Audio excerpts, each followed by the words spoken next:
90 రోజుల కోర్సు పూర్తి చేస్తే చాలు 100% ప్లేస్మెంట్ సపోర్ట్ తో సాఫ్ట్వేర్ జాబ్ మీ సొంతం. వెంటనే కోడ్ జ్ఞాన్ డెస్టినేషన్ ని సంప్రదించండి. తెలుగు రాష్ట్రాల్లో సంచలనం రేపినటువంటి ప్రణయ్ అమృత కేసు అందరికీ తెలుసు. కన్న కూతుర్ని కేవలం కులాంతర వివాహం చేసుకుందన్న ఉద్దేశంతో ఆమె భర్తని, ఆమె తండ్రి, అతనితో పాటు మరో 5గురు కలిసి అత్యంత కిరాతకంగా చంపారు 2018లో. అప్పటి నుంచి అనేక వాయిదాలు పడుతూ వస్తూ ఉంది ఆ కేసు. ఆ తర్వాత కొంతకాలానికి అమృత ఫాదర్ మారుతీరావు కూడా సూసైడ్ చేసుకున్నారు. ఆ కేసులో ఈరోజు తుది తీర్పుని కోర్టు వెల్లడించింది. అందులో ఒకరికి అంటే A2కి మరణశిక్ష, మిగతా A3 నుంచి A6 వరకు అందరికీ కూడా యావజ్జీవ ఖైదుని విధించింది. ఈ కేసులో ప్రస్తుతం మనతో వివరించేందుకు అందుబాటులో ఉన్నారు X IPS officer JD Lakshminarayana గారు. ఒక్కసారి ఆయనతో మాట్లాడదాం. ఎందుకంటే ఈ కేసులో ఎలాంటి సాక్ష్యాలను ఆధారాలుగా తీసుకొని కోర్టు శిక్ష వేసిందో అవన్నీ కూడా టెక్నికల్ ఎవిడెన్స్లు అన్నీ, వాటన్నిటి గురించి కూడా ఇప్పుడు మనకి జేడి గారు చెప్తారు. సార్ నమస్తే అండి. నమస్తే నిరుపమ్ గారు. సార్, అత్యంత కిరాతకంగా కన్న కూతురు చేసుకున్నటువంటి అబ్బాయిని అంటే అల్లుడినే చంపారు మారుతీరావు ఇంకొక 5 మందితో కలిసి. ఆ కేసులో 2018లో జరిగితే దాదాపు 5-6 ఏళ్ల తర్వాత ఈరోజు తుది తీర్పు వెల్లడించింది కోర్టు. ఒకరికేమో మరణశిక్ష, మిగతా వాళ్ళందరికీ కూడా యావజ్జీవ ఖైదుని విధించింది. చాలా సంచలనం రేపినటువంటి కేసు సార్ ఇది. మీకు కూడా ఆ కేసు గురించి అంత తెలియని వాళ్ళందరికీ అవేర్నెస్ ఉంది సార్. మీకైతే ఇంకా ఎక్కువ ఉంటుంది కాబట్టి ఒక IPS ఆఫీసర్గా కేవలం మర్డర్ చేసేటువంటి వీడియోని ఆధారంగా తీసుకుంది కోర్టు అని చెప్తా ఉన్నారు. ఆ సాక్షుల్ని ప్రభావితం చేసేందుకు కూడా మారుతీరావు మిగతా వాళ్ళు ప్రయత్నించారని, ఆ తర్వాత మారుతీరావు సూసైడ్ అటెంప్ట్ చేసుకున్నారు. సూసైడ్ చేసేసుకుని చనిపోయారు కూడా ఆయన. అంటే ఈ డిప్రెషన్లోనే చనిపోయారని చెప్పేసి కూడా అన్నారు. సో మొత్తానికి లాస్ అయింది అయితే ఇరు రకాలుగా, తల్లి లాస్ అయింది, కూతురు లాస్ అయిపోయింది. అటు భర్తని ఇద్దరు కోల్పోయినటువంటి పరిస్థితి ఉంది ఈ కేసులో. సో ఎలా చూడాలి సార్ ఇలాంటి వాటిని? సమాజంలో జరుగుతున్న పరిణామాలు ఏవైతే ఉంటాయి అన్నదానికి ఈ ప్రణయ్ యొక్క హత్య కేసు ఒకటి మనం ముఖ్యంగా చూడాల్సిన అవసరం. ఎందుకంటే ఈ మధ్య కులాంతర వివాహాలు ముఖ్యంగా జరుగుతున్నాయి చాలా చోట్ల. యాక్చువల్గా డాక్టర్ బాబాసాహెబ్ అంబేద్కర్ గారు ఒకసారి మీరు వింటే ఆయన ఏమన్నారంటే, ఈ కులాలు అన్నవి విడిపోవాలంటే ముఖ్యంగా కులాంతర వివాహాలు జరగాలని ఆయన. సహపంతి భోజనాలు, కులాంతర వివాహాలు ఈ రెండు జరిగితే తప్ప సమాజం నుంచి కులం అన్నది వెళ్ళదు అని చెప్పేసి ఆయన అన్హిలేషన్ ఆఫ్ క్యాస్ట్ అని ఒక పుస్తకం, ఆయన ఒక స్పీచ్, దాంట్లో తర్వాత ఆయన అనేక సందర్భాలు వచ్చాయి. కాబట్టి ఈ మధ్య కాలంలో ముఖ్యంగా చదువుకున్న పిల్లలు వీరందరూ కూడా మళ్ళీ ఈ కులాలు వీటిలకు వెళ్లకుండా వాళ్ళ యొక్క అభిరుచులకు ఎవరికి దగ్గరగా ఉంటాయో వారితో వివాహాలు చేసుకోవడం అన్నది మనం సర్వసాధారణంగా చూస్తున్నాం. అనేక మంది తల్లిదండ్రులు కూడా దానితో పిల్లలు ఆనందంగా ఉంటే చాలు అన్న విషయంగా వాళ్ళు ముందుకు వెళ్తారు. కానీ ఈ కేసులో దురదృష్టకరంగా ఒక కులాంతర వివాహం జరిగిందన్న కారణంగా ఈ విధంగా జరిగిందని మనం చదివాము. అది ముఖ్య కారణం. ఎందుకంటే ఏదైనా క్రైమ్ జరిగినప్పుడు దానికి మోటివ్ ఏంటి, ఎందుకు, ఏది ప్రేరేపించింది అన్నది కూడా మనం చూసుకోవాలి. ఆ తర్వాత వారు వెళ్ళి ఆ ప్రణయ్ అనే అబ్బాయిని చంపడం, ఆ తర్వాత జరిగిన ప్రక్రియ ఇదంతా చేసి ఈ రోజు వారికి శిక్ష విధించిందిగా మీరు చెప్పారు. A2 అనే వ్యక్తికి మరణశిక్ష మరియు మిగతా వాళ్లకు యావజ్జీవ కారాగార శిక్ష విధించడం అన్నది జరిగింది. కాబట్టి ఎప్పుడు కూడా సమాజంలో ఇటువంటి హేయమైన, ఇటువంటి ఘోరమైన ఇవి జరిగినప్పుడు వాటి మీద శిక్షలు ఉండడం చాలా అవసరం. ఎందుకంటే దాని ప్రభావం సమాజం మీద ఉంటుంది. వాటి వల్ల ఇంకా ఇటువంటి వ్యక్తులు ఎవరైనా ఉంటే వాళ్ళ మీద కూడా మనం ఇటువంటివి చేస్తే శిక్షలు పడతాయి అన్నది ఒకటి ప్రగాఢంగా వెళుతుంది. కాబట్టి ఈ రోజు ముఖ్యంగా ఈ శిక్షకు మళ్ళా వాళ్ళు అపీల్ చేస్తారు, ఎక్కడికో వెళతారు, హైకోర్టు గాని. ముందు మరణ శిక్షను కన్ఫర్మ్ చేయాలంటే హైకోర్టు కన్ఫర్మ్ చేయాలి. ఆ తర్వాత మళ్ళా వీరు దానికి హైకోర్టుకు వెళతారు. మళ్ళా ఆ తర్వాత ఏమవుతుందో మనకు తెలియదు. కానీ ఈ శిక్షలు ఏవైతే విధించడమో దానిలో మీరు ముఖ్యంగా ఎవిడెన్స్ గురించి మాట్లాడారు.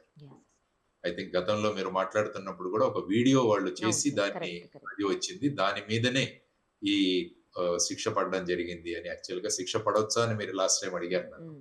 సో ఒక వీడియో ఆధారమైనా సరిపోతుంది. ఆధారం ఏ విధమైన ట్యాంపరింగ్ లేకుండా జరిగినట్టు గనక ప్రాసిక్యూషన్ ప్రూవ్ చేయగలిగితే దాని మీద నమ్మకం ఉంటుంది. ఎందుకంటే సాధారణంగా ఇటువంటి విషయాలు బహిర్గతంగా ఎక్కడ ఈ ప్లానింగ్ ఇవన్నీ కూడా ఎవరికి చెప్పరు. వెళ్ళి ఈ చర్య ఏదైతే ఉంటుందో దాన్ని అమలు చేస్తారు. అమలు చేస్తున్నప్పుడు ఈ విధంగా వీడియో చేయడం వల్ల అదేమవుతుందంటే అదొక కన్ఫెషన్ లాగా. That is called extra judicial confession అంట. అంటే వారు మేము చేస్తున్నట్టు ఒప్పుకోవడం ఆల్మోస్ట్. సో అది కూడా ఒక రకంగా ఎవిడెన్స్. ఆ తర్వాత ఆ శరీరం మీద ఉన్న గాయాలు, ఓకే. వాళ్ళ దగ్గర నుంచి రికవర్ చేసిన ఆయుధాలు, వాటి తర్వాత ఫోరెన్సిక్ అనాలిసిస్, తర్వాత పోస్ట్‌మార్టం రిపోర్ట్స్, వీటన్నిటి ఆధారంగా యాక్చువల్‌గా జడ్జిమెంట్ చదివితే మనకు అందులో ఏ విధమైన సాక్ష్యాధారాలను పరిగణలోకి తీసుకొని కోర్టు ఈ విధమైన, ఎందుకంటే మరణశిక్ష అన్నది rarest of the rare rare. కేసెస్‌లో ఇవ్వాలన్నది మనం సుప్రీం కోర్ట్ అంటుంది ఎప్పుడు హ్మ్. కూడా. హ్మ్. అంటే సాధారణంగా చాలా చోట్ల ప్రాసిక్యూషన్ వాదిస్తూ ఉంటుంది. ఇది rarest of the rare case కాబట్టి దీనికి మరణశిక్ష విధించాలి అని. కానీ మరణశిక్ష అన్నది rarest of the rare case కాబట్టి ఈ case rarest of the rare అన్నది రేపు హైకోర్టు కన్విన్స్ అవ్వాలి. కాబట్టి మరణశిక్ష చాలా కేసుల్లో ఏముందంటే మరణశిక్షను యావజ్జీవ కారాగార శిక్ష కూడా మారుస్తుంటారు చాలా సందర్భాలు. ఓకే. అంటే high court rarest of the rare case కాదు. ఈ సరే. జడ్జిమెంట్ లో కూడా ఇప్పుడు ప్రస్తుతం జడ్జి గారు ఏదైతే తీర్పు ఇచ్చారో అందులో మరణశిక్ష విధించడానికి దీన్ని రేరెస్ట్ ఆఫ్ ది రేర్ కేసుగా పరిగణించడానికి కారణాలు ఏంటని వారు కూడా రాసుకొస్తారు జడ్జిమెంట్. ఓకే. అది పరిశీలించి హైకోర్టు వారు దానికి సమ్మతిస్తే ఇది కొనసాగుతుంది. లేకుంటే హైకోర్టులో దాన్ని మార్పు కూడా చేయవచ్చు. అంటే హైకోర్టు దాన్ని తగ్గించవచ్చు. లేకుంటే కింది కోర్టుతో సమ్మతించవచ్చు. ఓకే. ఇది ముఖ్యంగా మనం గమనించాల్సిన అంశం. కాబట్టి ఈరోజు జడ్జి గారి జడ్జిమెంట్ మనం చదివితే అందులో ఏవేవి పరిగణలోకి తీసుకున్నారన్నది మనకు స్పష్టంగా తెలుస్తుంది. కానీ ఇదొక హేయమైన, ఘోరాతి ఘోరమైన కేసు. దీనివల్ల ఏంటంటే సమాజంలో మళ్ళా కులాలు ఈ విధంగా సమాజం వెళ్ళే విధంగా ఉంటుంది.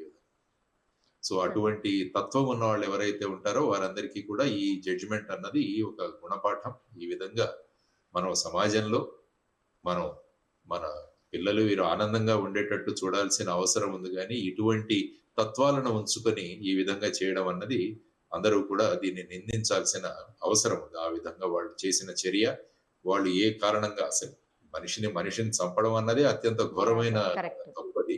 దానిలో కూడా ఇటువంటి కారణాలు ఇవన్నీ కూడా ఏమవుతుందంటే, ఒక సమాజం నాగరికత పెరుగుతున్న కొద్దీ ఇంకా మనం వీటినే పట్టుకొని వేలాడుతున్నామేంటన్నది కూడా, మనం అనాగరికత దిశగా వెళుతున్నామా అన్నది కూడా ఒక ఆలోచన ప్రజల్లో కలుగజేస్తుంది.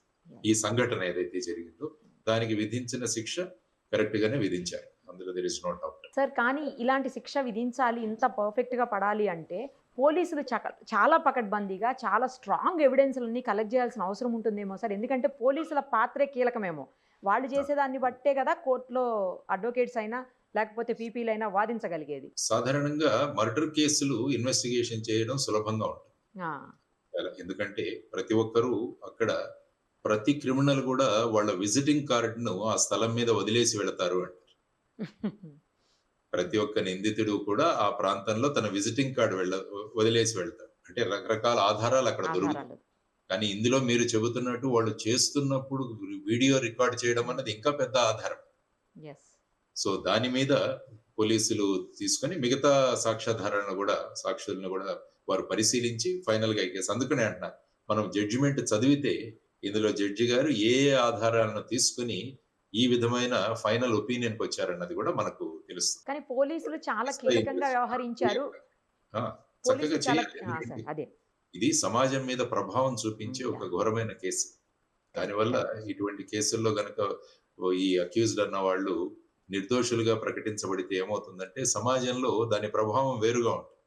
ఇంత జరిగినా కూడా ఏం కాలేదు అన్నది ఒక అభిప్రాయం పెడుతుంది. కాబట్టి ఈ విధమైన ఆలోచనలో ఉన్న వాళ్ళ ఆలోచనలు ఇంకా ప్రభావం వాటి మీద పడుతుంది. ఎలాగైతే ఈ శిక్ష అన్నది ఇటువంటి వాళ్ళ మీద ప్రభావం పెడుతుందో, శిక్ష పడకపోవడం అన్నది కూడా అటువంటి వ్యక్తుల మీద ప్రభావం కనిపిస్తుంది. తర్వాత ఏంటంటే ఇందులో విక్టిమ్ కాంపెన్సేషన్ కూడా ఒక కాంపోనెంట్ ఉంటుంది. అంటే ఎవరైతే ఈ విక్టిమ్ ఇందులో, అంటే ఫర్ ఎగ్జాంపుల్ ప్రణయ్ గాని వాళ్ళ కుటుంబ సభ్యులకు కూడా జనరల్ గా కాంపెన్సేషన్ అన్నది ఇస్తారు. ఎందుకంటే ఆ అబ్బాయి బతికుంటే ఆ అబ్బాయి సంపాదించేవాడు, ఆ సంపాదన మీద ఈ అమ్మాయి ముందు కొనసాగించేది. దానివల్ల ఈ అమ్మాయికి జీవనోపాధి కూడా దూరంగా వెళ్ళిపోయింది. కాబట్టి ఈ విధంగా చేసిన వాళ్ళ దగ్గర నుంచి కాంపెన్సేషన్ కూడా ఇప్పించే ప్రొవిజన్ ఉంది.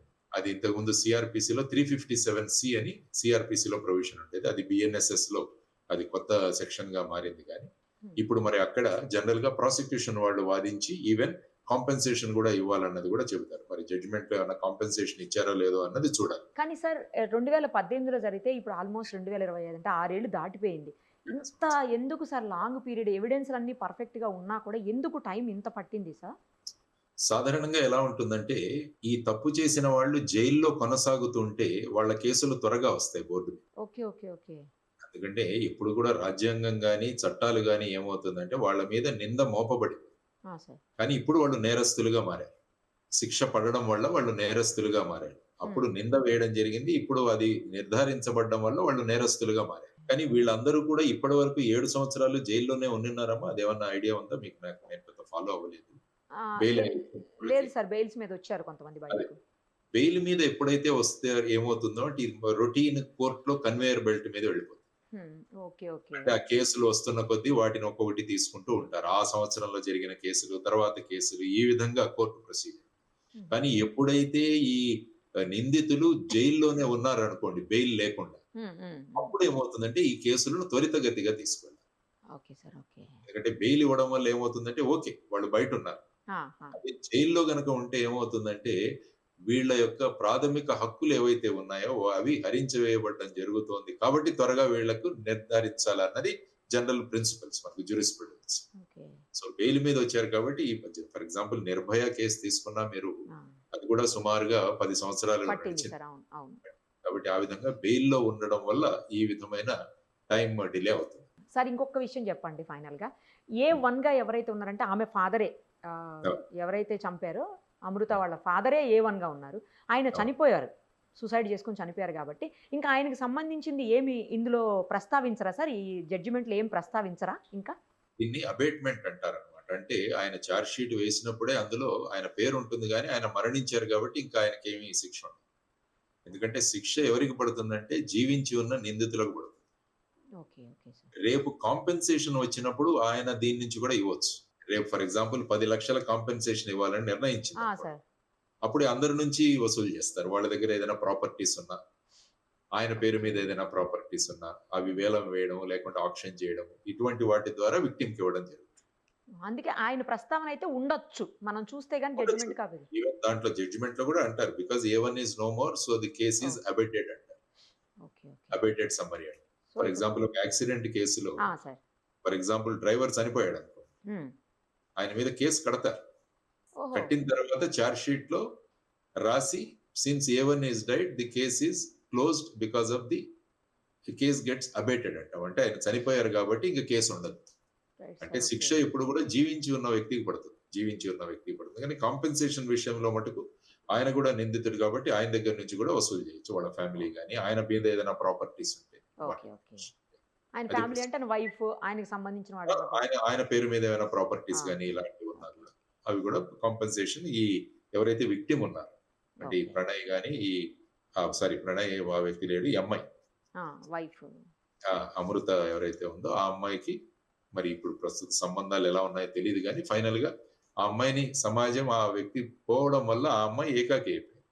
కాబట్టి ఆ అమ్మాయి మనుగడ ఎలా కొనసాగించాలి, జీవనోపాధి ఎలా ఉండాలన్నది కూడా కోర్టు చూస్తుంది. సేమ్ టైం వాళ్ళ పేరెంట్స్ కూడా సార్, ఆ ప్రణయ్ వాళ్ళ పేరెంట్స్ ఇష్యూలో కూడా వాళ్ళ పేరెంట్స్, ఎందుకంటే ప్రణయ్ వాళ్ళ పేరెంట్స్ కూడా విక్టిమ్ ఫ్యామిలీ, అమ్మాయి victim family, parents victim family. Actual గా ఫస్ట్ విక్టిమ్ ఎవరంటే ఈ అమ్మాయి వైఫ్ కాబట్టి పెళ్లి చేసుకుని వచ్చింది కాబట్టి ఆమె కంప్లీట్ జీవనోపాధి జీవనాధారం ఆ భర్త కాబట్టి ఆ అమ్మాయికి ఫస్ట్ ప్రిఫరెన్స్ ఆ అమ్మాయికి ఇవ్వడం జరుగుతుంది. తర్వాత వాళ్ళకి ఒక బాబు కూడా ఉన్నాడు సార్, ఆ అబ్బాయి కూడా వస్తాడు కదా ఇందులోకి. వాళ్ళందరూ కూడా ఎవరైతే విక్టిమ్స్ పీడితులు ఎవరైతే ఉన్నారో వారి కుటుంబాలకి ఈ విక్టిమ్ కాంపెన్సేషన్ అన్నది ఒక ప్రక్రియ. Thank you sir, thank you so much.